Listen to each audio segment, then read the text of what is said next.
करने के लिए मैं विवेक बिंद्रा, मोटिवेशनल स्पीकर। आज बात करूंगा छत्रपति शिवाजी के विषय में।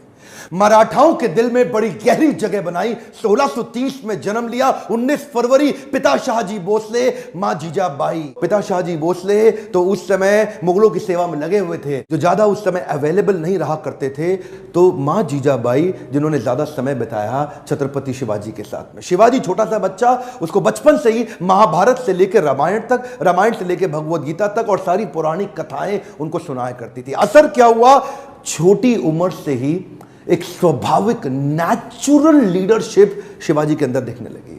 छोटा सा बच्चा, लेकिन वहीं पे मावल नाम की एक जगह, एक स्थान जहां पे कई गांव हुआ करते थे, जो पुणे के नजदीक था। आज का जो पुणे है ना महाराष्ट्र में, उधर ही मावल के पिछड़े और गरीब लोग, लेकिन वो उनमें साहस बहुत था। तभी शिवाजी ने देखा, 12-15 साल की उम्र में ही उसने देखा, वहां पे 3 साल उन जंगलों में वहां घूमता रहा, लोगों के बीच में रहा। तो उसने देखा ये लोगों में ताकत बहुत है, शक्ति बहुत है, पर ये अनगाइडेड मिसाइल है। एक दिन उसने सारे दोस्तों को और वहां पे गांव के कई लोगों को इकट्ठा किया और उनको क्या बताया कि मराठाओं को मुगलों के नौकर के रूप में जाना जाता है, और ये जो नौकर होता है ना, ये जो गुलामी है, ये एक मानसिकता है और कुछ नहीं है। It is a state of mind. इस गुलामी को तोड़ना है, मराठाओं को इससे बाहर निकलना है। तो ये निजामी शाह, आदिल शाह, इनके चंगुल से मराठाओं को पहली बार बाहर निकालने के लिए ये गांव वालों को उन्होंने तैयार किया। खंजर निकाला और अपना रक्त निकाल के काट के भगवान के शिवलिंग का रक्त अभिषेक कर दिया। और तभी इन्होंने ऐलान किया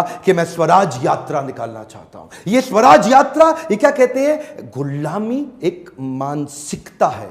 क्या है? एक मानसिकता है। आप गुलाम अपनी मानसिकता के कारण है। और वहां पे गुलामी की मानसिकता से मराठाओं को निकाल के खड़ा करने के लिए अब टीम तो छोटी थी, मैन पावर थी नहीं, रिसोर्सेज थे नहीं, उतने फंड्स थे नहीं, उतनी पीछे से सपोर्ट और ताकत और कोई अलायंस अभी तक था नहीं।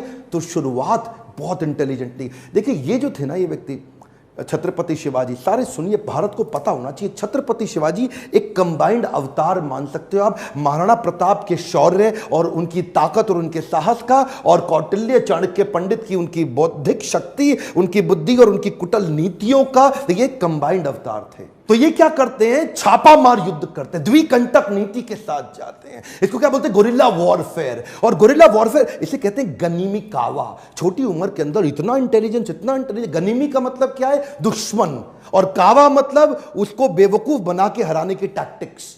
ये ऐसे टैक्टिक्स से लड़ते थे, इनको पहाड़ी चूहा बोलते थे, कि पहाड़ों के अंदर से कहां से निकल के किधर से निकल के आके दुश्मन पे अटैक करेंगे। छोटी सी सेना इन्होंने शुरू करी थी और अपना साम्राज्य दक्षिण से लेकर के ऊपर तक, गुजरात तक, इधर बहुत जगह फैलाया।